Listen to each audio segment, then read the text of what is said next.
Hey everybody, Red Mage here. Welcome back to my channel.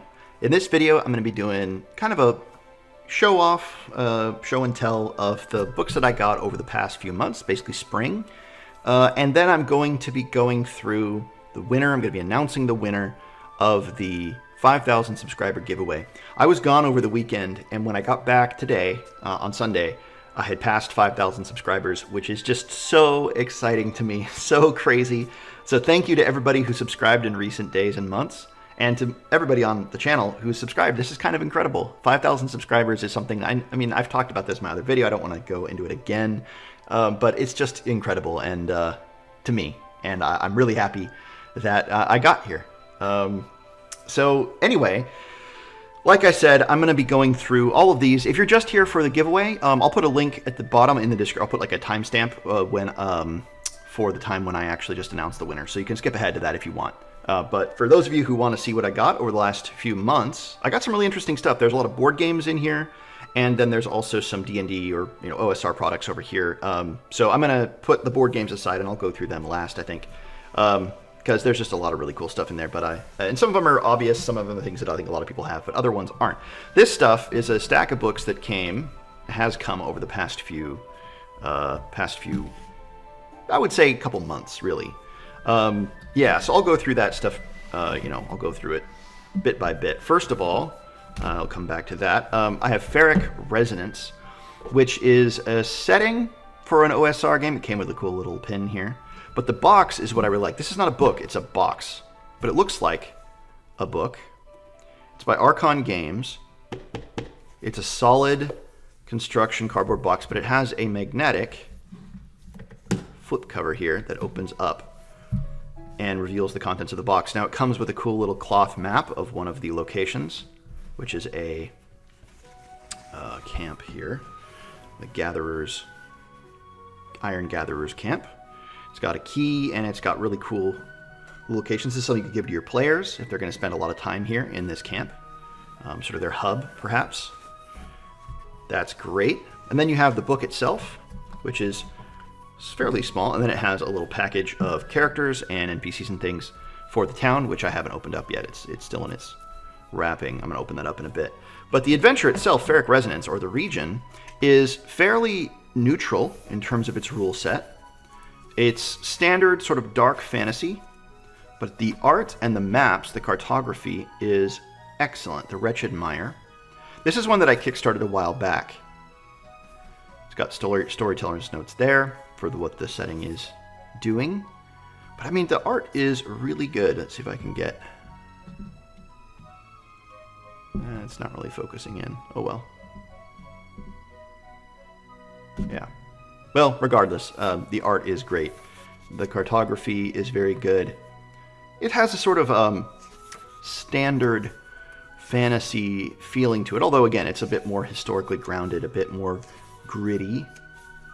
The Bog Hag, and she looks kind of like just an old woman there. The corpse, the pouch, the short sword, the torch. It's really well laid out, and the art is very flavorful. I almost said flickerful because the page said flicker. The Ruined Settlement.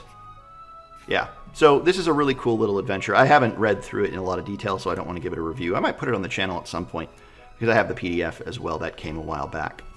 But the box set, I just saw it, and I was like, ooh, I love cloth maps. And I was not expecting the construction to be as cool as it was, the book. It's just a really cool little set. And I know that it might be considered overkill. I think some people will just want, but you can just get the PDF if you don't want the cool box. But this is a great piece of RPG ephemera, you might say. And I like that it has this just nice construction. And I think I'm going to... I'll run this. I think I might put this in a world at some point, the region, the mire in which it's set. But Feric Resonance, really cool.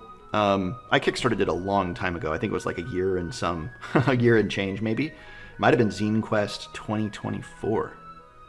I think it was Zine Quest 2024. So this is a long time coming, but I'm glad that it is out and I really like it. So again, I'll put a link to where you guys can get it. I know it's not really a review, but I just wanted to show off the cool pin that it came with and the construction. I think that's awesome.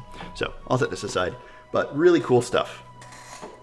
The next one is kind of a follow-up to something that I have reviewed on the channel before, and I think other people have reviewed it too. This is the Boreal Frostlands, which is a hex. It's by the same people who did the Hex Kit and the Bottled Sea and the Undying Sands, which is sort of, it's where you get a DM screen and then a bunch of tiles, and then you know, maybe like a map or two and a couple of dungeons in little pamphlet form, and that's it. It's the whole thing. But really, what you're looking at is the screen, which this one is the Boreal Frostlands. Here, I'll try to open it up and show you guys. It's a little big, but it's got a cool little cool dragon there freezing a party. And this is the outside of the screen. It's very beautiful. And then on the inside, you just have the random tables and some of the locations. Basically everything you need to run overland encounters. What is this? How to use it? Aquatic encounters.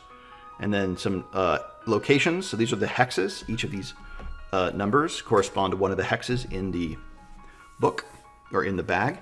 And then you have Iceberg City, which is sort of the hub, and the factions there. If you guys have seen the Bottled Sea or the Undying Sands, it's very similar, the Boreal Frostlands. The same people also did the Hex Kit, which is that big yellow box with a bunch of sort of system neutral hexes and how to generate your own hex. You could put them all together, and I think they're kind of intended for that. So that's the kit, and then as I said, there's a couple pamphlet adventures, the Caves of Thaw, which just has a map and some random encounters and some descriptions of the rooms. And the same thing is true for the Temple of the Penguin God. You have the, it's very busy, but that's the frozen city there, the Great Glacial City. And then this is, I think, one of the dungeons. Yeah, you can kind of see it there. It's like a dig site. And then, this is kind of the main feature, is the bag. It's sort of like a canvas construction there. And then you get the hexes, and a lot of them are blank, and some of them are numbered, and you get like ice flows. On the one side, they are white. On the other side, they have just water or whatever the feature is. These are just ice flows. Here you have some mountains on the far side. Oops. I wonder if I can get that to focus. I wonder. I doubt it.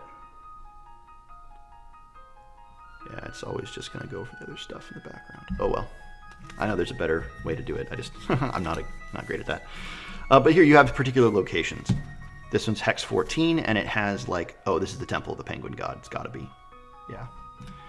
And you've got different hexes and locations like that. Here's a Yeti or something. A Hunter. He's Hex 3. You've got black stone, kind of like Stonehenge a little bit. Yeah. So super cool. Super cool. Most of them are not numbered. Most of them are blank. But the idea is you put them down, right, all face down. And then as the players explore, they're going around the wasteland. They're going to uncover locations. And those locations are very briefly detailed on the screen. And you're going to have to kind of come up with stuff using the random tables. And it's very much, not bare bones is the right word, but it's just sort of like an introduction to the whole setting with the hexes. And it's basically, it's kind of a game with these hexes. Because you can, it's like a separate game. Like you just spread them out on the table ahead of time. Maybe you could put them where you want, or you could have the players draw them randomly. And that would be kind of an interesting mechanic, like getting lost in the snow. You could shift them around, maybe shuffle them or something like that. If they get lost in a snowstorm or something similar happens. You can do that with the Bottled Sea, right? Where if they get lost at sea, you can shift them around, or the Undying Sands if they get lost in a sandstorm. So again, you have that same sort of feature of getting lost. You could do that with any hex crawl, really, and it'd be kind of strange because the relation would change, but you could explain that away. Anyway, Boreal Frostlands, I think it's really cool. I get all of these as soon as they come out. This one I kickstarted, or maybe backer kit, I forget. But anyway, I got it basically when it was announced, and it finally just arrived a little while ago. So I like it. Very happy that I have it. And I think, most people, I've used the Undying Sands and the Bottled Sea with my nephews, and it was a lot of fun. Okay, here's another one. This is the Passage to Yondor, which is a solo-ish game. I think you can play it multiplayer. But it's a kind of solo RPG. I guess you can have, I guess it is actually two-player. I don't know. I don't know why I was thinking it was one player. But it's just an RPG where you're trying to get through this particular labyrinth, the Labyrinth Everlasting, and you're trying to get to the promised land of Yondor, which is supposed to be beyond those corridors. And you're trying to create this you're trying to basically navigate an ever-changing dungeon. and it's sort of roguelike in that I think you're going to fail a lot. And you're going to try again and again and again, different characters, and try to get through. It gets harder and harder. Once you beat 7 levels, you get through to Yondor, and that's the end of the game. But it's all randomly generated. It's not like... I mean, there's some like events that are here and all those things, set locations, but it's pretty much just a book, a toolkit for randomly generating dungeons, and that's why I liked it. That's why I kind of wanted it, because it's got a lot of cool ideas. Most of this book is cool ideas. The art is kind of interesting, too. It's kind of odd. But it's its own game. It's not really like a full-on RPG. I don't know if you'd play this a lot. You'd probably play it occasionally, right? You'd be like, hey, let's do a run through Yondor and try to get as far as you can. And there's some monsters in the back and all of that. You can do one-on-one. There are ways to play with. Oh yeah, so there are rules for solo. That's what I thought there were rules for solo. That's what I thought so. That's probably what I was looking at. Actually, it's probably why I got this in the first place, because I was thinking of using it as a solo game. You can also play it multiplayer. And then there's a sort of pre-made dungeon in the back, or it's a sample map if you can get an idea of what a dungeon might look like.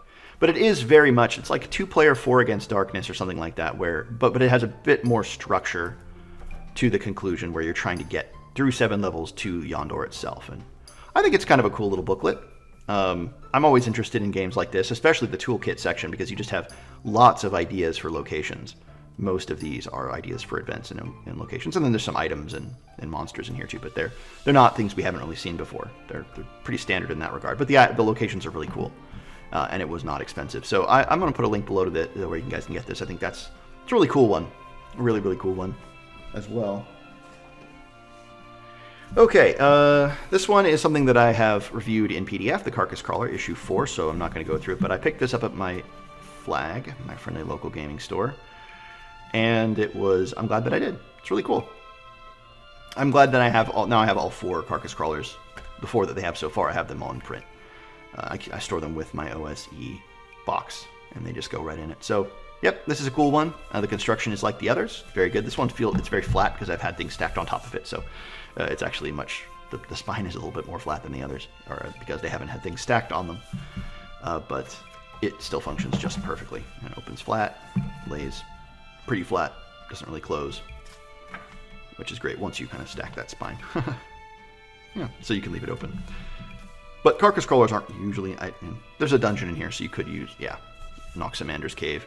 So there is a dungeon you could open in the back and leave that open. You kind of have to...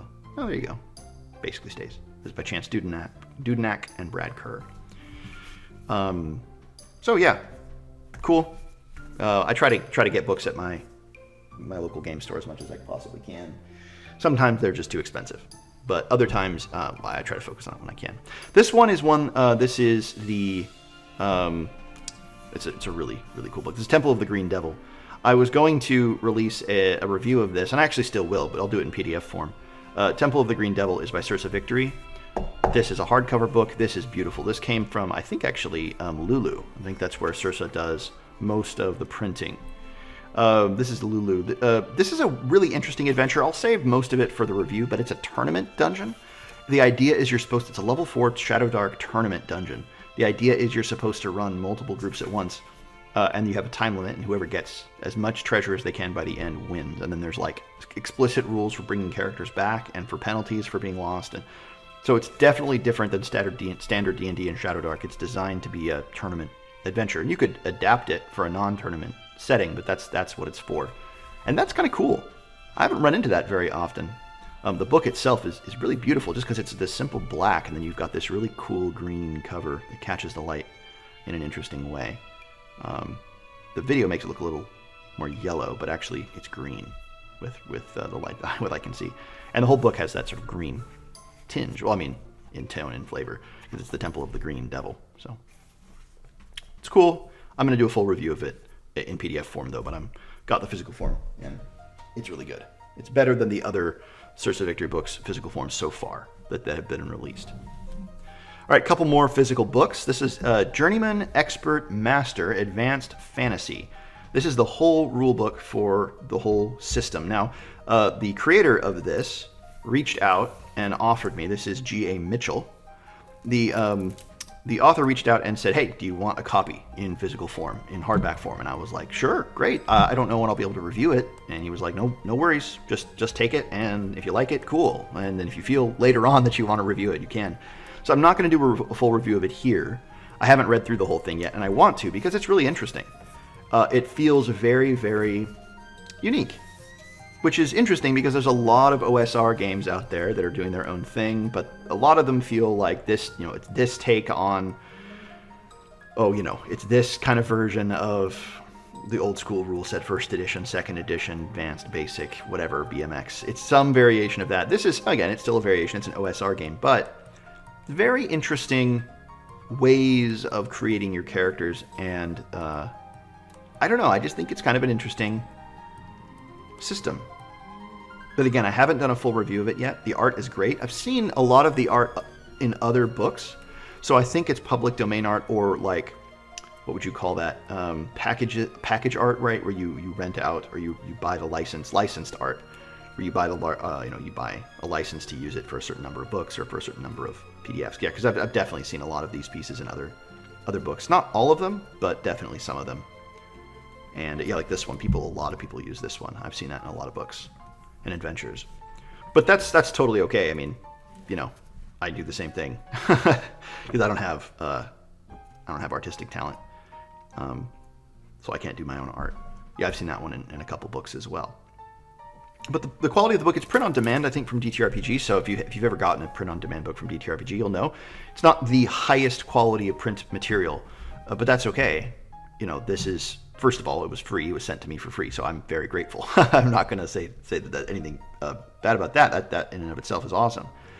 But the quality is just what you would expect from DTRPG for print what you want. I think it's DTRPG, but it was sent to me, so I'm not exactly sure. I'll put a link to where you can get it below. Now, I have reviewed one adventure for Journeyman Expert Master. I think it was the Barrow of Balagrim. I think that's the one I did. And I really liked it. I really, really liked it. I thought it was a good vanilla, but you guys know, if you watch this channel, when I use the word vanilla, I mean it very positively. A good vanilla D&D adventure, and with some interesting twists. But mostly, it's a kind of a standard D&D-esque adventure, fantasy adventure. And so I was very impressed by it. I thought it was great. It was fun. And this strikes me as similar in a lot of ways. Like, it has a very vanilla, in terms of the world, in terms of the kind of games you're going to create, has a very vanilla flavor. But that's okay. Again, I think there's a space for that. I think a lot of games, especially in the OSR, well, there's lots of different approaches you can take, right? I shouldn't opine too much on that. Suffice it to say, this is it has a couple cool mechanics, a couple interesting, unique ways of approaching the gameplay and the character creation and class creation and all of that. And then the sort of adventures you're going to create feel very old school to me. Not old school necessarily in terms of lethality, although what I noticed was that I think your hit points are equal to your level, which is really unique, and I don't think I've seen that before. There might be some ways of modifying that, but I'm pretty sure that's what I saw. So if that's the case, that sounds really lethal. But anyway, it's really cool. So I'm going to do a full review of it at some point once I've actually read through the book. And you can see the spine. Oops, it's upside down. You guys can see the spine there. And then I don't know if I can get a good shot of yeah, there you go. What you can see is that it's that glue bound spine. But it is cool. So yes, thank you very much to G.M. Mitchell for sending it to me.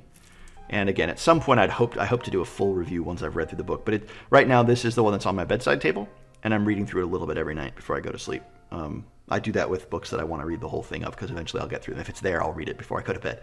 And this is the one I'm doing that with right now. So hopefully I'll get through it, and then I'll give a full review to everybody there. Thank you once again. Okay, last of the books that I'm going to be going through is really quickly just the One Ring. This is the Realms of the Three Rings, physical form.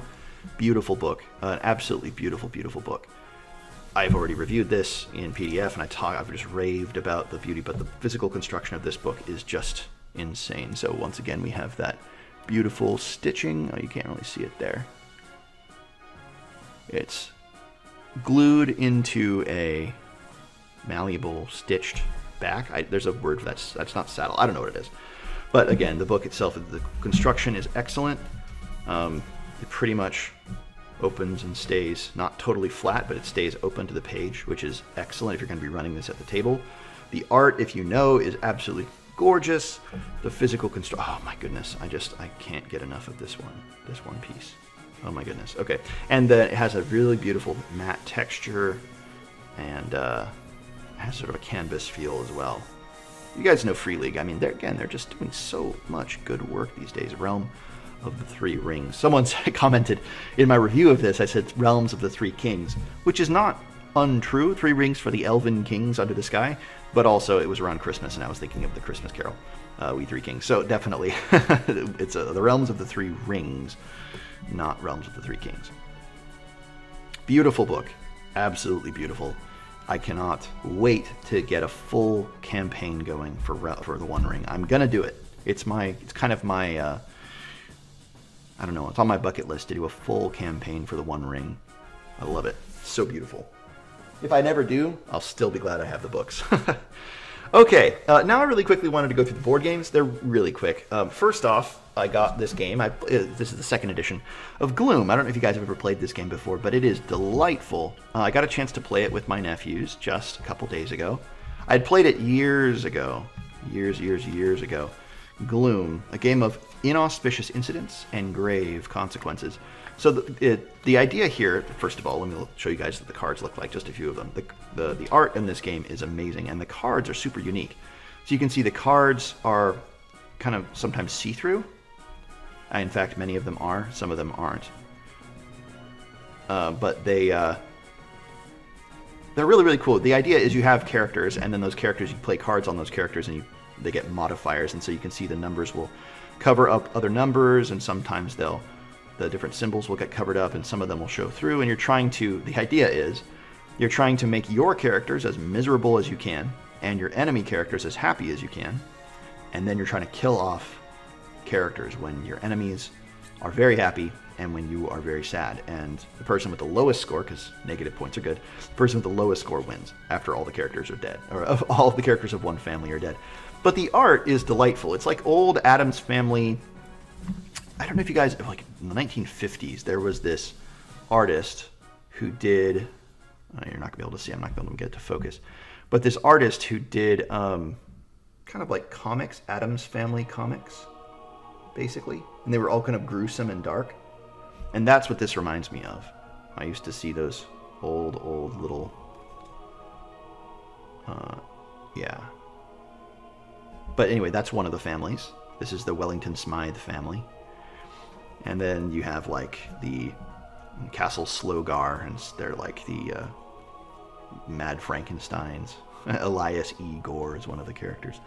Then you have like but it's like 1920s. There's like a flapper, a murderous flapper. And I don't know, I think it's really cool. Anyway, the idea, it's just a fun little game. There's a bunch of expansions for it. I'll probably get them at some point.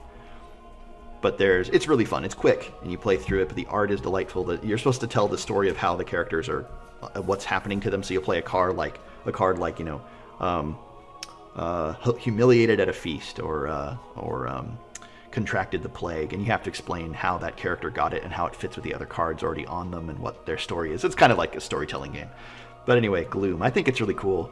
I got this at my local game store. I played it probably, I think it was just after I was in college, so years ago, the first edition, and now this is the second. And I think the second edition has been out for a while because there's a bunch of expansions. I don't even know how available this game is. But if you guys can get a copy, I think it's fun. For a little party game, it's up to 4 players. Actually, it's up to 5 players, but you can change the rules slightly for a 5-player game. So Gloom. I really like that. And then, I can't believe I didn't own this, Munchkin. I just bought it. You guys know Munchkin. I'm not going to even open it up or go through it, but I can't believe I didn't own this. I mean, really, I've played Munchkin so many times at conventions and with friends and other editions of the game. There was Shakespeare Munchkin we played, Warhammer Munchkin, just a whole bunch of different Munchkins. And I had never played it. I mean, I had never owned it. And so I was at my game, the friendly local game store. We were playing Warhammer 40K. And my game was over, and I was just kind of wandering around the store, and I saw it, and I was like, you know what? I'm just going to buy it. Munchkin. If you guys have never played it, you should. it can be frustrating and it can go on a while, and there can be like, it's one of those games where you can almost win and then just everything bad happens to you in a row. Every other player gangs up on you and you die and it's over, and then someone randomly comes from behind and wins in like 2 seconds. It's not balanced at all, but Munchkin is super fun. And that's kind of the idea, right? It's Munchkin. That's the idea. Kill the monster, steal the treasure, stab your buddy. That's a great one, Munchkin. I like it. And then last but not least is a game that I kickstarted called Super Boss Monster. This game is so cool. First of all, Super Nintendo cartridge. That's what the box is going for. It's like the look is of a Super Nintendo cartridge. This is by Brotherwise Games. Now, Boss Monster was a card game that was out for a while, and this game is completely compatible with it. I think you can take all the cards from that Boss Monster and play it with this. I don't have Boss Monster. I should get it. But Super Boss Monster also has some expansions. But the game is really, really cool. You can see that the tokens are awesome. They're pixely. Now, I haven't poked these out, or not all of them, and that's because I kickstarted it, and I kickstarted it at a high level, and so I got 3D printed tokens that are slightly bigger, so I didn't need to poke these or pop these ones out.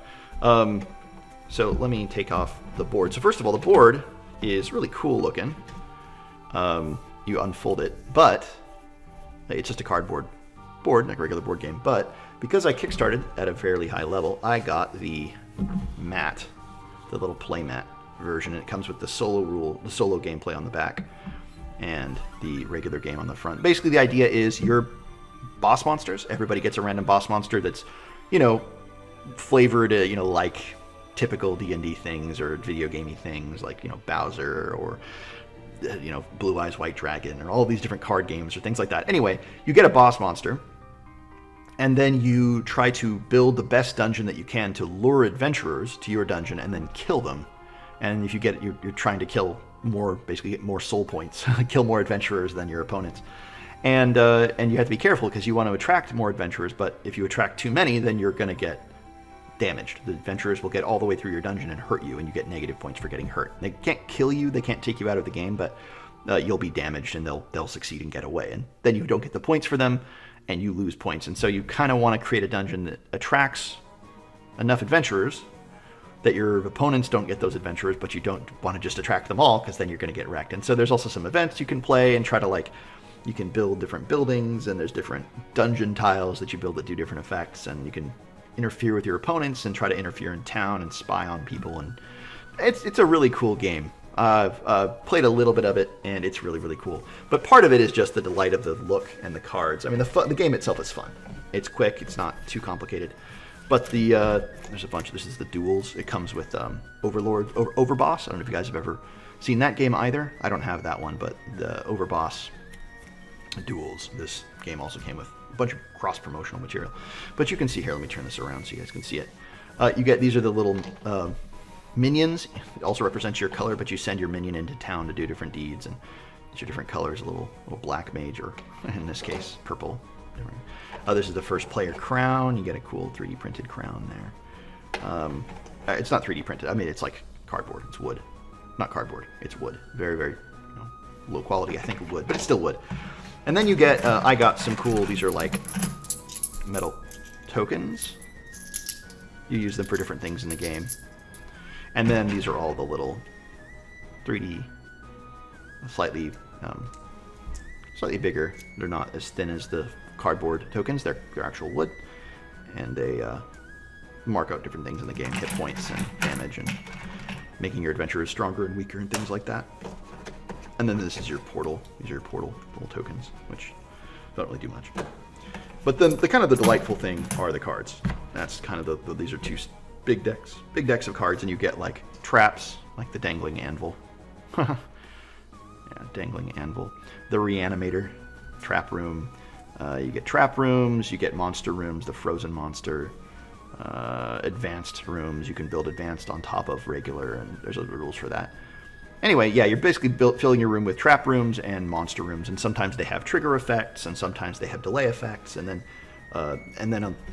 part of the other deck is you get spell cards, and you can cast your spells and do things, and then you get heroes like the outlaw. These are the epic heroes: the outlaw, the champion, the thief, and they have characters sometimes they have abilities, and other times they just have flavor text, like thief. This is the Daniela Lake, Lady of Heists. No watery tart, Lake's greatest scheme had her building a replica dungeon under the boss monster's very nose. She's got 11 health. She can only be played, I think, in a 2-player game. Yeah, she can only be played in a 2-player game. And she has 2 hit points. And then she is the money. She's attracted to money. Each of the different characters are attracted to different things in the dungeon. Makes sense, thieves want money. So anyway, Super Boss Monster I think is a really cool little game. And again, it's pretty much brand new. I don't think it has... it came out a couple months ago from the Kickstarter version. I'm not even sure you can get it yet. But if you can, I'll put links below to all this stuff, obviously. And yeah, so Super Boss Monster and the little pad here. Okay, now the moment that everyone has been waiting for, or at least some of you, the giveaway. So the way that it worked was I took everybody who was publicly subscribed and who had commented on that video that I notified the giveaway on, and I added them into a Word document, and then I separated them out, gave them all numbers, and I generated a random number. And the winner of that giveaway was, by the way, number 28. And that was Arthur Marquez, or Marquez, 6191. Arthur's actually been a friend of the channel for a while. He's commented on other videos, and so anyway, congratulations to Arthur. I'll @ you in this video description, and hopefully people, if you see it, then that you've won, then you can let me know. And so my email is in the about information. You can send me an email, and then I think to confirm that you are the one who's commenting, if we'll get in contact both through email and through the comment section. And what I would say is I'll give you like a number or something in the email, and then you can just comment that number on one of my videos, and I'll know that it's you. All right, I'll know that the email is to you. That way someone else doesn't kind of swoop in and get the book. But anyway, congratulations once again, and thanks to everybody who commented and who wanted to be a part of that. So anyway, I thought it was great. You will win a copy, as I said, of Gods of the Forbidden North Volume 1, the first printing. So yeah, I hope that is something that excites you or that you're interested in. I hope to do some more giveaways in the future, because I do have a lot of books, especially as people start sending me stuff. I might use them as part of giveaways, and more people are sending me things. So anyway, yeah. Once again, I want to say thank you to everybody for 5,000 subscribers. That's so cool, and I can't really believe it. I'm very, very still shocked that I'm at 5,000 subscribers. So here's to more videos. I'm going to be doing more videos, obviously, in the weeks to come. I should say obviously, because I took about a 2-month break from serious videos, but I do have a whole bunch lined up. I've already been doing a couple, and yeah, more to come. All right, everybody. I hope you all have a great one, and I'll see you all in another video.